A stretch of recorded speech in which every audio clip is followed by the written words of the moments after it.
নমস্কার বন্ধুরা, নিয়ে আসলাম নিরামিষ পনির, বচুরি পনির পোস্ত রেসিপি আজকে আমি করব। এই রেসিপিটা ভীষণ টেস্টি হয়, কম মশলার মধ্যে। আমরা তো বেশি মশলা খাই না, তাই কম মশলার মধ্যেই এই টেস্টি রেসিপি আমি করে দেখাবো আপনাদেরকে। আর বচুরিটা তো সবাই চেনেন, ছোটোবেলা মা ওরা ঘি থেকে বার করতো, দুধের সর থেকে, খেতে ভীষণ ভালো লাগতো। কিন্তু এখন তো আর ওই দুধের সর নেই। আর বচুরি কীভাবে বার করবো, আমি পনির থেকেই বচুরি বানিয়ে নেব। আর নিলাম 1 ডিবা পনির, নিয়ে নুন হলুদ দিয়ে ভেজে কিছুটা নামিয়ে নিলাম। আর এইটুকু আমি বছুরি বানিয়ে নেব, একদম কড়া করে ভেজে নিলাম।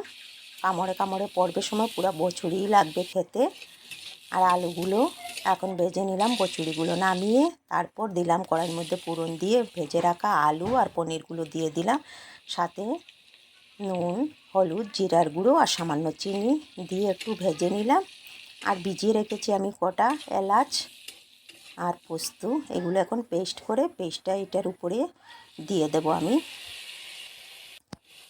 পেস্টটা দিয়ে দিলাম, দিয়ে ভালো করে ভেজে নেব। এখন পেস্টটার মধ্যে আদা কাঁচা লঙ্কাও দিয়ে দিয়েছি আমি। আদা কাঁচা লঙ্কা এলাচ পোস্ত চারটা একসাথেই পেস্ট করেছি আমি, করে দিয়ে দিলাম। দিয়ে ভালো করে ভেজে নিলাম। ভাজার কাঁচা গন্ধ চলে যাওয়ার পর এখন দেব জল।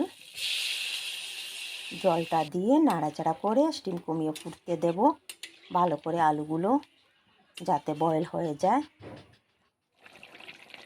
দিলাম কিছুক্ষণ ফুটতে, তারপর আলুগুলোও বয়েল হয়ে গিয়েছে।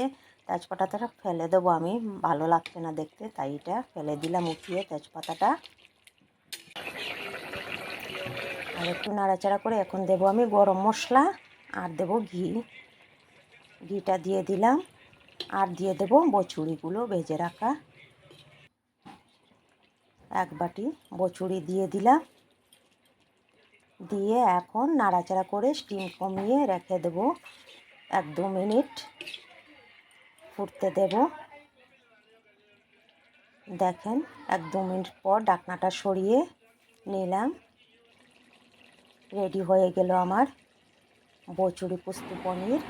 আপনাদের কেমন লাগলো রেসিপিটা বলবেন বন্ধুরা। সবাই ভালো থাকবেন, সুস্থ থাকবেন। বাই।